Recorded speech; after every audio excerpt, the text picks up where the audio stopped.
নমস্কার, আপনারা দেখছেন সুরমা বার্তা। এই মুহূর্তে আপনাদের স্বাগত জানাচ্ছি আমি মনীষা। দেখে নিচ্ছি আজকে সংবাদ শিরোনাম। বাংলাদেশে দুর্গাপূজা উদযাপন নিয়ে তৈরি হচ্ছে আশঙ্কা পুজোর বিরোধিতা মৌলবাদী সংগঠনের। করিমগঞ্জে নম্বরবিহীন গাড়ির দৌরাত্ম্য, ভয়ঙ্কর সড়ক দুর্ঘটনায় আহত 4। যানজটের সমস্যায় নাজেহাল করিমগঞ্জবাসী, দিবানিদ্রায় ট্রাফিক বিভাগ। স্বচ্ছ ভারতের অস্বচ্ছরূপ করিমগঞ্জে, আবর্জনা স্তূপে পরিপূর্ণ শহর করিমগঞ্জ, নির্বিকার পৌরসভা। মিক্সড ম্যাটেরিয়াল আর্টস প্রতিযোগিতায় জাতীয় স্তরে ব্রোঞ্জ জয় করিমগঞ্জের আশিস দেবের। কয়েক দফা দাবি নিয়ে ইউপিএস 95 জাতীয় এজিটেশন কমিটির স্মারকলিপি প্রদান কেন্দ্রীয় শ্রম ও কর্মসংস্থান মন্ত্রীকে। হিন্দু ধর্মাবলম্বীদের সবচেয়ে বড় উৎসব দুর্গাপুজো শুরু হতে বাকি মাত্র হাতে গোনা কয়েকটা দিন, কিন্তু বাংলাদেশে দুর্গাপুজো করা নিয়ে আশঙ্কা এবং আতঙ্ক বাড়ছে। আগেই রাজধানী ঢাকার উত্তরা, খুলনা এবং ময়মনসিংহ সহ বেশ কিছু এলাকায় দুর্গাপুজো করা নিয়ে হুমকি দেওয়া হয়েছে বলে অভিযোগ। সেখানে এবার প্রতিমা বিসর্জন দেওয়া যাবে না বলে হিন্দুদের সতর্ক করেছে ইসলামপন্থী সংগঠন।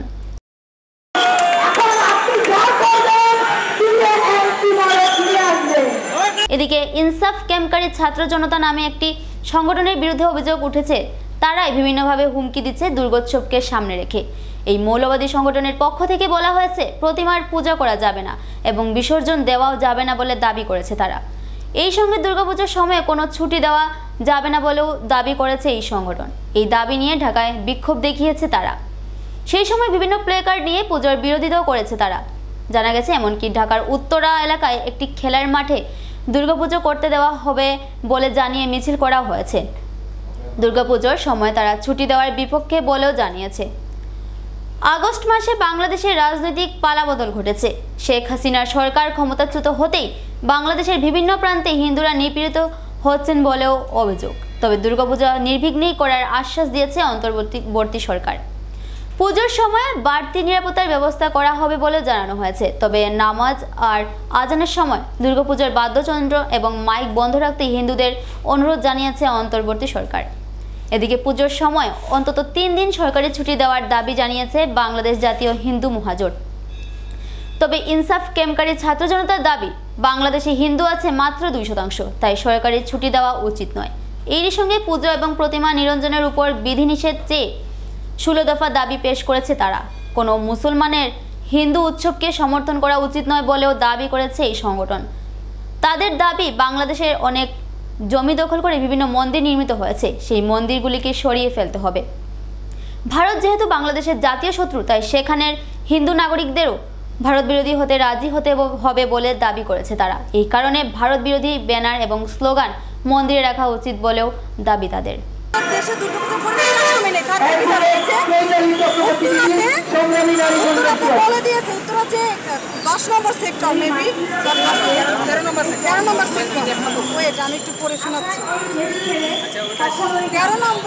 মাঠে পূজা দিবে না স্লোগানে মিছিল পূজা দেবে কিভাবে? অমুক জায়গায় তমুক জায়গায় প্রতিনিয়ত প্রতিমা ভাঙা নিউজ আসছে, পুজো হবে কিভাবে পুজো হওয়ার পরিবেশ থাকে, কিভাবে পূজা করবো, কিভাবে আপনি বলেন যে আপনারা কি পূজা করার মতো পরিবেশ আছে বা নিরাপত্তা আছে? কোথায় আছে? তাই কি আপনি বলছেন যে বাংলাদেশের সংখ্যালঘু হিন্দু সম্প্রদায়ের কোনো নিরাপত্তা নেই? শুধু হিন্দু না, সংখ্যালঘু খ্রিস্টান সবাই, তার কেউ নিরাপত্তা নেই। সরকার পতনের পরে চার্জ রয়েছে, সে সব থেকে চার্জ ওই দিন ওই যেটা পুড়িয়ে দেওয়া হয়, তাহলে আমিও নিরাপত্তা নেই, তারও নিরাপত্তা নেই, কেউই নিরাপত্তা নেই। জয় শ্রীরাম। আমরা আজ সনাতনীরা বাংলাদেশে যেভাবে আজ আমরা খুব সংকোচের মধ্যে আছি, সংকটের মধ্যে আছি, ঠিক সেভাবে থাকার কথা ছিল না। আমরা চাই সুন্দর মতো সুস্থ মতো আমরা যেন এই দেশে বসবাস করতে পারি, সুন্দর মতো যেন আমরা থাকতে পারি। তার জন্য আমরা বাংলাদেশের প্রশাসন সহ বিশেষ মহল সকলের কাছে আমরা এটা কামনা করছি। শারদীয় দুর্গাপূজা কোতোয়ালি থানাধীন শ্রী বিগ্রহ মন্দিরে তারা পূজা হতে দেবে না। তারা নামে একটি মহল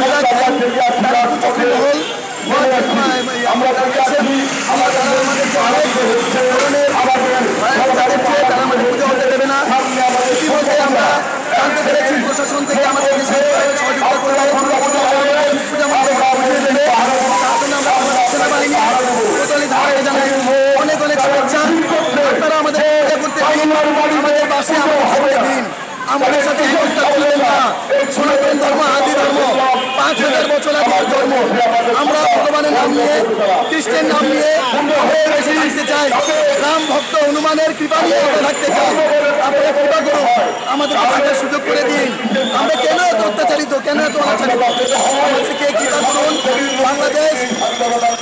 বাংলাদেশ হিন্দু যুব ফোরাম কেন্দ্রীয় কমিটি সবসময় প্রস্তুত আমাদের এই আন্দোলনকে সংগঠিত করার জন্য। পুজোর মরশুমেও আবর্জনার নগরীতে পরিণত সীমান্ত শহর করিমগঞ্জ। কুম্ভ নিদ্রায় মগ্ন বিজেপি পরিচালিত করিমগঞ্জ পৌরসভা। বাঙালির শ্রেষ্ঠ উৎসব দুর্গাপূজার আর মাত্র বাকি হাতে গোনা মাত্র 11 দিন। মা দুর্গাকে বরণ করে নিতে প্রস্তুত বিশ্বজুড়ে বসবাস করা বাঙালিরা। এহেন পূজার মরশুমে সীমান্ত শহর করিমগঞ্জ যেন আবর্জনার স্তূপের উপর দাঁড়িয়ে আছে। পুজো উপলক্ষে যখন গ্রাম থেকে মানুষ কেনাকাটার জন্য শহরমুখী হচ্ছেন, সেই সময় আবর্জনার স্তূপের উপর দাঁড়িয়ে আছে সীমান্ত শহর করিমগঞ্জ।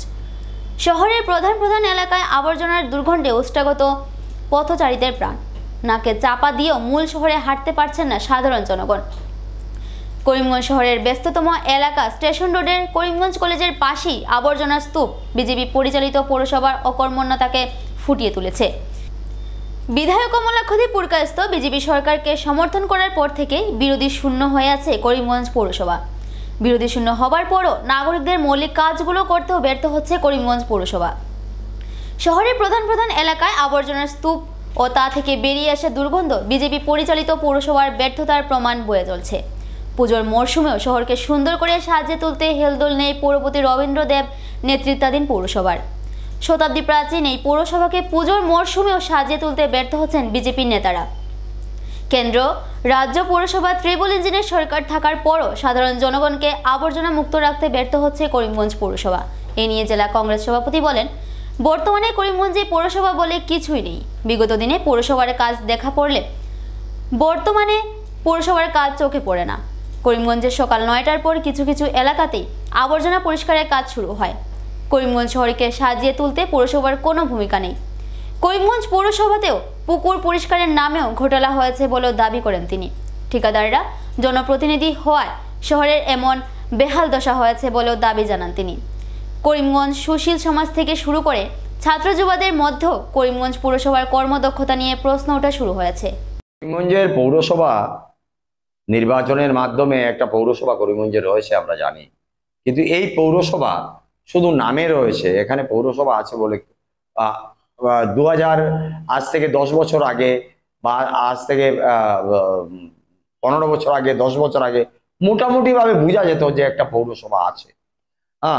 তো যদিও কনভার্সন হয়েছে, অনেকেই বাম থেকে ডানে গেছেন, ডান থেকে বামে গেছেন, সেটা দিয়ে কোনো কথা নয়। কিন্তু পৌরসভার নেতৃত্বে যিনি আছেন, পৌরসভার নেতৃত্বে যারা আছেন, তাদের কাছে আমার প্রশ্ন, আজকে এই পুজোর আর মাত্র কদিন, আর মাত্র 7 থেকে 10 দিন আছে। এখন সকাল 9টার পর থেকে দেখা যায় যে পৌরসভার কিছু গাড়ি শহরের মধ্যে ঘোরাফেরা করে, এবং ঘোরাফেরা করে পার্টিকুলার 2-1টা জায়গা থেকে তারা প্রত্যেক দিন এই জাবড়াগুলো নেয়। কিন্তু এই জাবড়া যে নেওয়া হয়, এই জাবড়া নেওয়ার মধ্যে প্রায় 25% জাবর সেখানে থেকে যায়। তো শহরের অবস্থা দুর্বিষহ অবস্থা। করিমগঞ্জ মিউনিসিপ্যালিটির, করিমগঞ্জ পৌরসভার কোনো ভূমিকাই নেই এখানে। আজকে করিমগঞ্জ পৌরসভা কি নিয়ে ব্যস্ত? আজকে আমাদের কাছে খবর আছে যে গাছকালীবাড়ি রোডে 2টি পুকুর পরিষ্কার করার জন্য, একটি পুকুরের এগেইনস্টে 25 লক্ষ টাকা স্যাংশন করা হয়েছে মিউনিসিপ্যালিটি থেকে, একটি পুকুর পরিষ্কার করার জন্য। আমরা আগে জানতাম যে এপিডিসিএল এবং বিভিন্ন ডিপার্টমেন্ট, পিডব্লিউডি থেকে জঙ্গল cutting, in the name of জঙ্গল কাটিং লক্ষ টাকা হরপ করা হতো। এখন সেই ইয়েটা ট্রান্সফার হয়েছে পৌরসভাতে। পৌরসভায় আজকে ক্লিয়ারেন্স অফ পুকুর পরিষ্কারের নামে আজকে 25 লক্ষ টাকা। যদি এই অবস্থা হয়, মিউনিসিপ্যালিটিকে আমি এটাই বলতে চাই যে মিউনিসিপ্যালিটির চেয়ারম্যান তথা ভাইস চেয়ারম্যানকে এটাই বলবো যে দুর্গাপূজার সামনে এটা আমাদের বাঙালির উৎসব, তিনি ওনারা যাতে এই স্টেপটা নিয়ে আমাদের আবর্জনাটুকু পরিষ্কার করার জন্য, কেন সুন্দরতা থাকবে। আশা করি কাজ চলছে, যে পরিষ্কার পরিচ্ছন্ন কাজ চলছে আর কি। মিউনিসিপ্যালিটিকে দোষারোপ করবো না বা এই কথা বলবো না। নিজে যদি আমি ঠিক না থাকি তাহলে আমি অন্য রূপের দোষারোপ করে লাভ হবে না। মিউনিসিপ্যালিটি যথেষ্ট কাজ করে যাচ্ছে, আপনি দেখতে পারবেন। ওই যে কদিন আগে লম্বা পুষ্করির সামনে যেটা অনুকূল সাগর, এটা ভালো করে পরিষ্কার করেছে ওরা। এটার জন্য আমি ধন্যবাদ জানাই এই ওয়ার্ডেরও ওয়ার্ড কমিশনার তথা মিউনিসিপ্যালিটিকে, যেভাবে কাজ করছে। সব কাজ কিন্তু একসাথে হয় না। দুর্গাপূজার আগে করিমগঞ্জকে সুন্দর গড়ে তুলবে মিউনিসিপ্যালিটি। আমি একটাই কথাই বলতে চাই যে গল্লি গাল্লাগুলা আজকে একটা মানুষ যদি পরিষ্কার করে, নিজের উপরে সবকিছু। আজকে আমি আমার ঘর থেকে যদি একটা আবর্জনা বাইরে ফেলে দিই, নিজের ঘরে তো আর ফেলবো না, বাইরে ফেলে দিই। নিজে যদি ঘর যদি, এটা আমাদের ঘরই বলতে গেলে চলে, ঘর যদি পরিষ্কার রাখতে না পারি তাহলে বাইরেও আমরা পরিষ্কার রাখতে পারবো না। এটা আমার দেখে এত খারাপ লাগছে যে পুজোর মাত্র কিছুদিন বাকি, কিন্তু আমাদের করিমগঞ্জ শহরটা এত বিচ্ছিরি হয়ে আছে। আজকে পুজোর এত কম দিন বাকি। আমি মিউনিসিপ্যালিটির কাছে এটাই প্রার্থনা করব যে ওরা যাতে প্রতিটি গল্লি এবং যে যে জায়গায় জাবরা আছে এগুলো পরিষ্কার করানো হয়। কেননা যদি পরিষ্কার না থাকে তাহলে আমরা যে ফেস্টিভ্যালটা এটা তো পালনই করতে পারবো না। আমরা ফেস্টিভ্যালটা উৎসব এমনভাবে পালন করব যাতে সবাই খুশিতে থাকে, কিন্তু এইরকম জাবরা থাকলে গন্ধ হবে, এরকম দেখতে এটা বিশ্রী হবে, আর যেটা পুজোর মধ্যে একটা মানে বাজে প্রভাব ফেলবে। আজকে যে আমরা পুজোর মধ্যে ঘুরতে যাব, সবাই কি পুজোতে জাবরাগুলো উপর দিয়ে চলে যাবে? এরকম তো হবে না। রাস্তাগুলো পরিষ্কার থাকবে তখন এটা পূজার আনন্দ আমরা সবাই উপভোগ করতে পারবো। পুজোর মরশুমে যানজটের সমস্যা করিমগঞ্জে ভয়াবহ রূপ ধারণ করছে। শহর জুড়ে অবৈধ স্ট্যান্ড ও যত্রতত্র অবৈধ পার্কিংয়ের ফলে শহরে সারা দিন তীব্র যানজটের সৃষ্টি হচ্ছে। শহর জুড়ে নানান জায়গায় গড়ে ওঠা অবৈধ অটো ও টুকটুক স্ট্যান্ডের ফলে এই যানজটের সৃষ্টি হচ্ছে। শহরে যত্রতত্র টুকটুক থামিয়ে লোক ওঠানামা করানোর জন্য সাধারণ নাগরিকদের নানান অসুবিধার সৃষ্টি হচ্ছে। শহরের যানজট সমস্যা রোধে বারবার ব্যর্থ হচ্ছে ট্রাফিক বিভাগ। শহরের ব্যস্ততম এলাকা রায়পট্টি সহ চরবাজার এলাকায় দিনের বেলা বড় বড় গাড়ি থামিয়ে সামগ্রী নামানোর জন্য দিনভর এই এলাকায় যানজট লেগেই থাকে। শহরের ট্রাফিক পরিচালনার জন্য ট্রাফিক নিয়ন্ত্রণ বিভাগ থাকলেও ট্রাফিক ইনচার্জ দিবানিদ্রায় ব্যস্ত আছেন বলে অভিযোগ করেন এনএসইউআই নেতা শুভজিৎ চক্রবর্তী। শহরের ট্রাফিক ব্যবস্থা সাজিয়ে তোলার জন্য তিনি জেলা পুলিশ সুপারের নিকট আহ্বান জানান। গুড মর্নিং, আমি করিমগঞ্জ কলেজের একজন ছাত্র। বিগত কদিন থেকে আমরা দেখি যে করিমগঞ্জ টাউনের এরিয়ার ভিতরে বহুত বেশি জাম পরে। আমরা কলেজের স্টুডেন্টরা এই জামটা সাফার করে, কলেজের সময় ছুটিও এই সময় স্টুডেন্টরা পার হইতে পারে না, আইতে পারে না, যেতে পারে না। ইভেন কি এক্সাম চলে, আমরা ইউনিট টেস্ট চলে, ডিগ্রি স্টুডেন্টরা তারা আইবার সময় প্রবলেম হয়, যাইবার সময় প্রবলেম হয়। ইভেন কি বাইরেও যেটা টুকটুক আমরা টাউন এরিয়ার নাই, তারাও আইয়া এখানেও ব্যবসা করে আয়া যায়, কিন্তু জামটা লাগাইয়া রাখে। আমরা পুলিশ প্রশাসনের কাছে একটাও দাবি জানাইমু যে এই যে জাম চলে কদিন থাকিয়া এই জামটার লাগে কিছু করতো তারা। পরে হইল গিয়া সহচরীর সামনে একজন ট্রাফিক পুলিশ আসুন, তাই এই যে জাম আছে এটা কন্ট্রোল করতে পারেন না। আমার দাবি হইল একটাও, আমরা দাবি হইল একটাও যে একটা আরো জন মানে ট্রাফিক পুলিশ আমরা করিমগঞ্জ কলেজের সামনে থাকতা যে এই জামটা কাপা করতে পারো। পরে এখানে যদি একটা স্পিড লিমিট লাগাই থাকতো তে আরো ভালো হইল না। কিছুই না, এটা due to traffic system. Traffic system যদি আমাদের ঠিকঠাক থাকতো তাহলে সবকিছুই ঠিকঠাক হতো। আজকে তাদেরকে ফাইন কাটতে দেখা যায়, যে কোনো জায়গায় তারা বসে ফাইন কাটতে পারে, কিন্তু এখানে আজকে এইভাবে ট্রাফিক রুল। আমি যদি আপনাকে যদি রায়পট্টির কথা যদি বলি, দিনের বেলা আপনারা সেখানে যেতে পারবেন না, দিনে দুপুরে তারা ট্রাক ছাড়ছে, দিনে দুপুরে যাতা হচ্ছে। আজকে এখানে টুকটুকে যদি কারো ঘর থাকে, কোনো যদি রুগী যদি এদিকে আসে, তাহলে দিনের বেলা সে সিভিল হসপিটালে পৌঁছতে পারবে কিনা সেটাই আমার সন্দেহ আছে। কারণ সে যেভাবে জাম থাকে, ট্রাকের একটা জাম আছে, মানে যেখানে সেখানে বাইক টাইক রেখে দেওয়া হয়, কোনো ট্রাফিক সিস্টেমের কোনো কিছু রুলস অ্যান্ড রেগুলেশনস নেই। আমি জানি এখানে নতুন একজন ট্রাফিক ইনচার্জ এসছেন, উনি কি করছেন, উনি কি দিবানিদ্রা দিচ্ছেন নাকি, সেটাই আপনাদের মাধ্যমে আমার প্রশ্ন। এবং এসপি সাহেবের উদ্দেশ্যে আমি একটা কথাই বলবো, আমি জানি আমাদের এসপি সাহেব অনেকই কর্মরত এসপি সাহেব, কিন্তু ট্রাফিক সিস্টেম নিয়ে উনি যাতে অতি শীঘ্র একটা ব্যবস্থা যাতে উনি গ্রহণ করেন। যেভাবে আরম্ভ হয়েছে, যেভাবে অরাজকতা আরম্ভ হয়েছে ট্রাফিকের, মানুষ কিন্তু ট্রাফিকের উপর অনেকই ক্ষোভ রয়েছে মানুষের, এবং আমি এসপি সাহেবের দৃষ্টি আকর্ষণ করছি ট্রাফিক সিস্টেম নিয়ে। Incharge, failure of traffic incharge. আজকে ট্রাফিক ইনচার্জ যদি অ্যাক্টিভ থাকতো তাহলে ট্রাফিক পুলিশ এখানে অ্যাক্টিভ করতো, এমনি জাম এখানে হতো না। Failure of traffic incharge, nothing else. SP সাহেবের হস্তক্ষেপ আমি করতে চাই, আমি দৃষ্টি আকর্ষণ করতে চাই। কিন্তু একবার কিন্তু বন্ধ করা হয়েছিল, কিন্তু উত্তর করিমগঞ্জের বিধায়ক কমলাক্ষ দেবপুরকাইস্ত মহাশয় উনি নিজে গিয়ে এসপি সাহেবের সাথে কথা বলে উনি কিন্তু করেছেন। আজই আমি কথা বলছি যে আমি নিজেই দেখেছি যে জামের জন্য অনেক করিমগঞ্জ কলেজের পরীক্ষাও চলছে তথা RS কলেজেরও পরীক্ষা চলছে। দুর্গাপুজোর সামনে ভিড়টা থাকবে, কারণ আমাদের পুজোর জন্য মানুষের অনেক সবের কাপড় কেনাকাটা সব কিছু নিয়ে ভিড় একটা থাকবে। তার জন্য আমি আজই কথা বলবো আমাদের ইনচার্জ যে আছেন ট্রাফিক ইনচার্জ, আমি আজই কথা বলবো যে তিনি অতি শীঘ্রই ট্রাফিক জ্যামের সমস্যাটা সমাধান করার জন্য।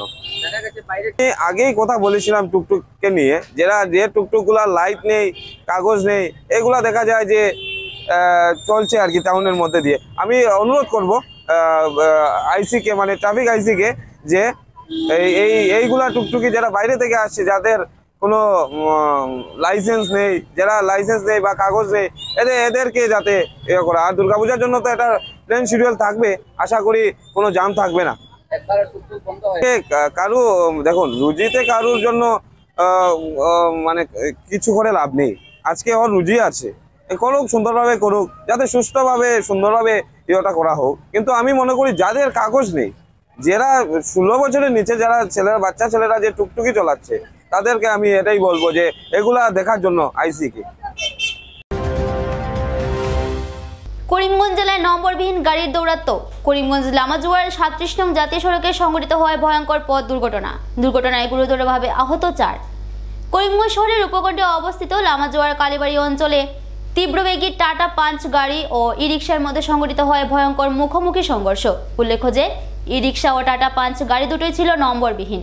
স্থানীয় জনগণ আহতদের উদ্ধার করে শ্রীগড়ি হাসপাতালে প্রেরণ করেন। দুর্ঘটনা সংঘটিত করে টাটা পাঞ্চ গাড়ির চালক সেই স্থান থেকে পলায়ন করে। এদিকে টাটা পাঞ্চ গাড়ি চালকের পিতা নিয়াজ উদ্দিন ঘটনাস্থল থেকে পালানোর চেষ্টা করলেও স্থানীয় জনগণ তাকে আটক করতে সক্ষম হয়। এদিকে দুর্ঘটনার খবর পেয়ে বদরপুর পুলিশ ঘটনাস্থলে পৌঁছে দুর্ঘটনাগ্রস্ত গাড়ি দুটিকে জব্দ করে থানায় নিয়ে যায়। আমি গেছিলাম মঞ্জুরের আমার জমিনের অন্যর বিয়ে বাড়ে, বুঝছেন নি? আমার বাড়ি আমার সুকুরি আছি না আমার সম্বন্ধে।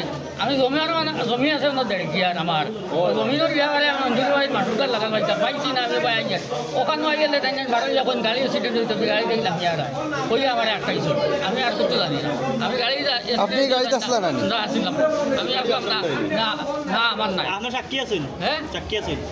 আর সাক্ষী তখন যদি সাক্ষী হলে যার বাইরে তার বাইরে সাক্ষী আছেন? হ্যাঁ না না আমি তারা আইছি না, আমি আইছি বেটি মানুষ থাকবো না, বেটি মানুষ না, আমি আন্দারি আইছি না।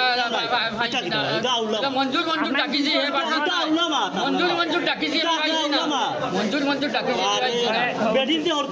আমি মঞ্জুর ডাকিছি আইছি না। আপনি কার বাড়ি যদি আপনি বস্ক মানুষ, আমি বস্ক মানুষ, আমার আপনি আচ্ছা আপনারা কেউ হইতো নাই, গাড়ি আছে খার গাড়ি পাইবা না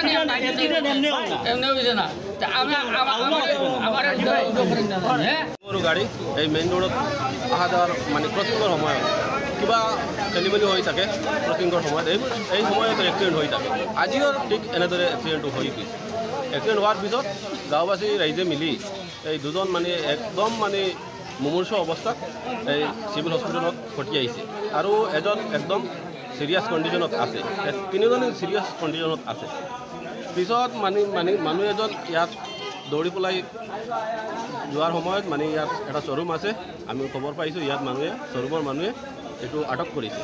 ইয়াৰ পাছত আমি মানে পুলিচত খবৰ দিলোঁ। পুলিচ এতিয়া আহি আছে, পুলিচে ইনভেষ্টিগেশ্যন কৰিব কাৰ কি দুখ হয়, কেনেকৈ এক্সিডেণ্ট হ'ল সেইটো আমি দেখা নাই, মানে ৰাইজৰ মুখৰ পৰা এইটো আমি শুনিছোঁ। আৰু এইটো এনেকুৱা হৈ থাকে। আৰু আমি প্ৰশাসনৰ ওচৰত আমাৰ ৰাইজে এইটো অনুৰোধ জনাইছে, যিকোনো মুহূৰ্তে ইয়াত বেছি আমাৰ গাঁওখনৰ মানে গাড়ী টুকটুক গাড়ী এইটো বাজাৰৰ গাড়ী অহা যোৱা কৰে। ইয়াত এটা মানে কিবা ট্ৰাফিকৰ নিয়ম আছে, মাৰ্কিং আছে যদিও এইটো পৰ্যাপ্ত নহয় বুলি আমি ভাবোঁ।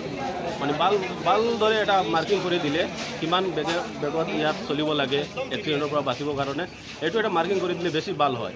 সদায় বছৰত মানে কিমান এক্সিডেণ্ট হয় এইটো এইটো পুলিচেই গম পাব, পুলিচৰ ওচৰত সকলো আছে। সদায় এক দুটাৰ পিছত এনেকুৱা হৈ থাকে। এইটো আমাৰ ডিমাণ্ড, এনেকুৱা ট্ৰাফিক নিয়মটো কিবা একটা লাগাই দিলে ভালো হবে। এবারে নিয়ে নিচ্ছে ছোট্ট একটা বিজ্ঞাপন বিরতির সঙ্গে থাকুন। ইস্টার্ন অটোমোবাইলস আপনাদের জন্য নিয়ে এসেছে সুসংবাদ। আসিমগঞ্জে অনুষ্ঠিত হচ্ছে মেগা লোন মেলা। এই লোন মেলায় বাজাজ কোম্পানির যে কোনো 2 চাকার বাহন আপনি ক্রয় করতে পারবেন অতি স্বল্প ডাউন পেমেন্টে। এছাড়াও আপনার জন্য থাকছে স্মার্ট ওয়াচ থেকে শুরু করে বিভিন্ন ধরনের নিশ্চিত উপহার। আগামী 12ই সেপ্টেম্বর থেকে 16ই সেপ্টেম্বর পর্যন্ত চলবে এই মেগা লোন মেলা। এই লোন মেলায় মাত্র 2,999 টাকার ডাউন পেমেন্টে পেয়ে যাবেন আপনার স্বপ্নের পালসার সহ বাজাজ কোম্পানির বিভিন্ন 2 চাকার বাহন। মেগা লোন মেলার স্থান আসিমগঞ্জ বাজার, তাই আজই যোগাযোগ করুন ইস্টার্ন অটোমোবাইলসের করিমগঞ্জ, নিলাম বাজার, কটামনি ও রামকৃষ্ণনগর শাখায়। যোগাযোগ নম্বর 9435076632 8876091091 8876891904। আনন্দ সংবাদ, আনন্দ সংবাদ। করিমগঞ্জে এই প্রথম 3D সিটি স্ক্যানের সুবিধা নিয়ে এলো Karimganj health city, Banamali road, Karimganj. পুরো শরীর 3D সিটি স্ক্যানের সুবিধা এখন পাচ্ছেন করিমগঞ্জে। আন্তর্জাতিকভাবে বিখ্যাত ডাক্তার দ্বারা রিপোর্ট। 3D সিটি স্ক্যানের জন্য যোগাযোগ করুন telephone 038460705, mobile 9678033047। Karimganj health city, Banamali road, Karimganj আপনাদের সেবায় নিয়োজিত।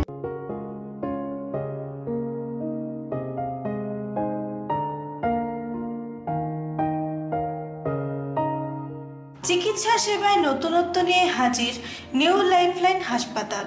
অত্যাধুনিক প্রযুক্তিতে এখানে pinhole surgery, gallbladder, appendix surgery করা হয়।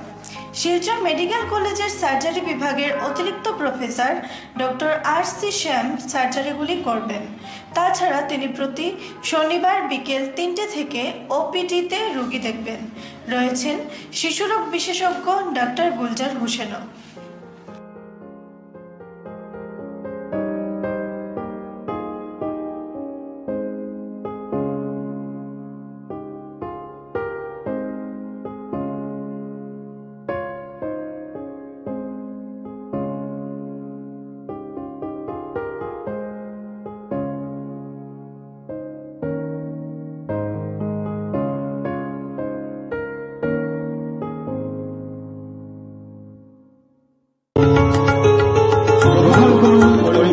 হোলসেল কোঅপারেটিভ স্টোর্স তথা সহযোগীর আন্তরিক অভিনন্দন।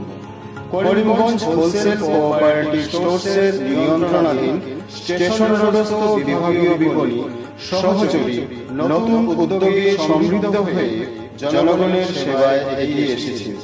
তুলনামূলক কম মূল্যে নিত্য প্রয়োজনীয় দ্রব্য সামগ্রীর যোগান অব্যাহত রাখতে সহযোগী কর্তৃপক্ষ বদ্ধপরিকর। জেলার সমবায় আন্দোলনকে জোরদার করে তোলার ক্ষেত্রে করিমগঞ্জ হোলসেল কোঅপারেটিভ স্টোর্স তথা সহযোগী কর্তৃপক্ষ সকলের আন্তরিক ও সক্রিয় সহযোগিতা কামনা করে নতুন আঙ্গিকে বাস্তব পরিকল্পনা নিয়ে সহযোগী স্টেশন রোড, করিমগঞ্জ আপনাদের সেবায় সদা প্রস্তুত। স্বাস্থ্য সংক্রান্ত বিষয়ে খরচের কথা ভেবে চিন্তিত হচ্ছেন? এখন আর চিন্তার কোনো কারণ নেই, কারণ আপনাদের সেবায় এসে উপস্থিত হয়েছে জীবনজ্যোতি হাসপাতাল। এখানে অনেক কম খরচে আপনি পেয়ে যাবেন অনেক অভিজ্ঞ চিকিৎসকদের দল। Child specialist, cardiologist, urologist, gynaecologist, skin specialist, orthopaedics, neurologist, এছাড়াও নর্মাল ডেলিভারি, সার্জিয়ান ডেলিভারি, সব রকমের ortho surgery, advance laparoscope surgery, knee replacement, spine surgery, সব রকমের ইউরো সার্জারির সুবিধা ছাড়াও অপারেশন থিয়েটার, 24 ঘন্টা emergency ward, ICU labour room, medical specialist, general ward, laboratory, hospital dispensary, গাড়ি পার্কিংয়ের স্থান ছাড়াও নানান প্রকার সুযোগ সুবিধা অনেক কম খরচে লাভ করতে পারবেন জীবনজ্যোতি হাসপাতালে। তাই আর দেরি না করে আজই চলে আসুন। যোগাযোগের নম্বর 7637062954, 8638048459। আমাদের ঠিকানা Nilambazar, Gandhi GP, Durganagar road. Assam 788722। Barak diagnostic centre, এখানে digital ECG, digital EEG, digital x-ray, computerised pathology, microbiology, histopathology, colour doppler sonography, chamber home collection ইত্যাদি করা হয়। আমাদের প্রতিষ্ঠান সকাল 7টা থেকে রাত্রি 9টা পর্যন্ত খোলা থাকে। প্রতিদিন সকাল 8টা থেকে সোনোগ্রাফি করা হয়। যোগাযোগ Barak diagnostic centre, settlement road. যোগাযোগের নম্বর 03843273151, 7086376822, 9401325290। আনন্দ সংবাদ, আনন্দ সংবাদ, আনন্দ সংবাদ। হিরো মোটো কপের নানা বাইকের সম্ভার নিয়ে করিমগঞ্জে এসে উপস্থিত হলো রয়্যাল আর্টস হিরো শোরুম। আমাদের রয়্যাল আর্টস হিরো শোরুমে উন্নত প্রযুক্তির ও দুর্দান্ত মাইলেজের সুপার স্প্লেন্ডারের সব মডেলের bike, Glamour Xtec drum, Glamour classic ডিক্স, কারিজমা এক্সেমার, প্যাশন প্লাস, এছাড়াও হার্লে ডেভিডসনের বাইকও পাওয়া যাচ্ছে আমাদের শোরুমে। তাই আর দেরি না করে আপনার মন পছন্দের বাইক নিয়ে যেতে আজই চলে আসুন রয়্যাল আর্টস হিরো শোরুমে। আমাদের ঠিকানা শিলচর রোড, এলেংজুরি, করিমগঞ্জ। পিন নম্বর 788713। যোগাযোগের নম্বর 7086896920। বিভিন্ন আধুনিক ও আকর্ষণীয় টাইলসের সম্ভার নিয়ে উপস্থিত প্রিয়া টাইলস।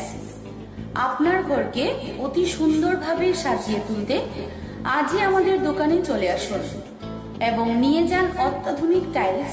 আপনার পছন্দের সব ধরনের টাইলস আমাদের এখানে উপলব্ধ রয়েছে। আমাদের ঠিকানা Chandras plaza, near Vishal Megamart, station road, Karimganj. Mobile 9101805530, 9957709784।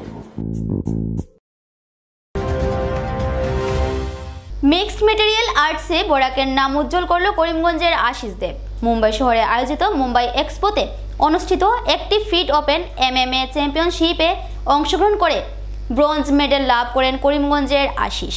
করিমগঞ্জের ছেলে আশিস দেব করিমগঞ্জের শিবম চৌধুরীর নিকট MMA এর প্রশিক্ষণ নিয়ে এর পূর্বে রাজ্যিক ও জাতীয় স্তরের প্রতিযোগিতাতেও পুরস্কার লাভ করেন। তার এই সাফল্যের জন্য তিনি তার প্রশিক্ষক ও তার পরিবারকে তার পাশে থাকার জন্য ধন্যবাদ জ্ঞাপন করেন।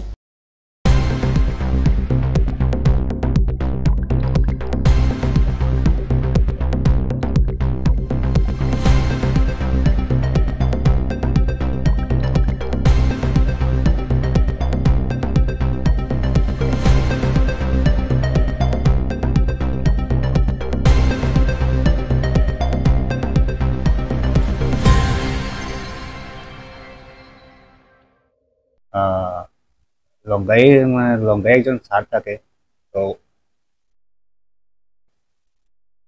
শিবম চৌধুরী নাম। তো ওনার কাছে আমি শিখেছি, প্রায় ওনার কাছে MMA শিখেছি। তারপর শিখতে শিখতে একদিন স্যার বললো যে খেলা করার জন্য, মানে কম্পিটিশন।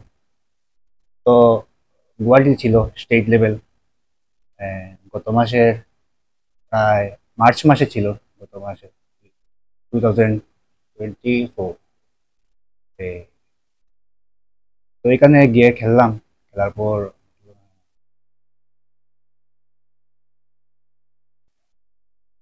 সেখানে গিয়ে থার্ড পজিশন পেলাম, ব্রোঞ্জ পেলাম।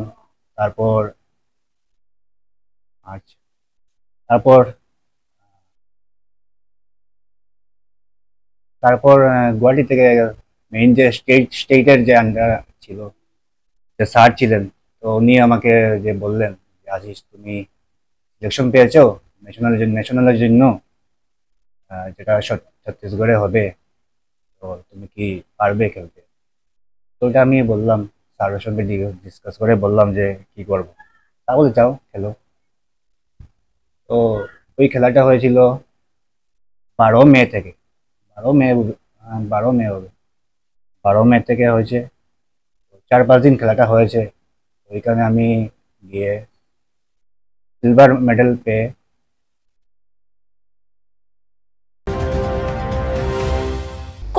ন্যায্য দাবি আদায়ের লক্ষ্যে ইউপিএস 95 ন্যাশনাল এজিটেশন কমিটির শিলচর শাখা কমিটির স্মারকলিপি প্রদান কেন্দ্রীয় শ্রম ও কর্মসংস্থান মন্ত্রীকে শিলচর পৌরসভা অফিসের উপরে থাকা কর্মচারী ভবিষ্যৎ নিধি সংগঠনের কার্যালয়ের সম্মুখে শান্তি শৃঙ্খলাভাবে ইউপিএস 95 ন্যাশনাল এজিটেশন কমিটির শিলচর শাখা কমিটির সদস্যরা কয়েক দফা ন্যায্য দাবি আদায়ের উদ্দেশ্যে উক্ত সংগঠনের সর্বভারতীয় সভাপতি কমান্ডার অশোক রাউতের নির্দেশে এক প্রতিবাদী কার্যসূচির মধ্য দিয়ে কর্মচারী ভবিষ্যৎ নিধি সংগঠনের সামাজিক নিরাপত্তা সহকারী সন্দীপ দাস মহাশয়ের মাধ্যমে কেন্দ্রীয় শ্রম ও কর্মসংস্থান মন্ত্রী মনসুখ মানভিয়ার উদ্দেশ্যে স্মারকলিপি প্রদান করেন কেন্দ্রীয় সরকারের অধীনে থাকা বিভিন্ন বিভাগের অবসরপ্রাপ্ত কর্মচারীরা। উপস্থিত ইউপিএস 95 ন্যাশনাল এজিটেশন কমিটির জাতীয় সম্পাদক পীযূষকান্তি চক্রবর্তী বলেন, ন্যাশনাল এজিটেশন কমিটির সর্বভারতীয় সভাপতি কমান্ডার অশোক রাওয়াতের নেতৃত্বে 2016 থেকে সমগ্র ভারতব্যাপী আন্দোলন চলে আসছে। সমগ্র ভারতে প্রায় 71 লক্ষ পেনশনভোগী কর্মচারী আছেন। সরকার বলছেন ন্যূনতম পেনশন 1000 টাকা, কিন্তু বাস্তবে 31 লক্ষ পেনশনার 1000 টাকার নিচে পেনশন পেয়ে থাকেন। ওনাদের ন্যায্য দাবি যা অতি সহজেই সরকারের সদিচ্ছা থাকলে পূরণ করতে পারেন। আজ প্রায় 9 বছর থেকে ওনারা শুধুই আশ্বাসবাণী দিয়ে যাচ্ছেন। ওনাদের টাকা নিয়ে সরকার ছিনিমিনি খেলছে।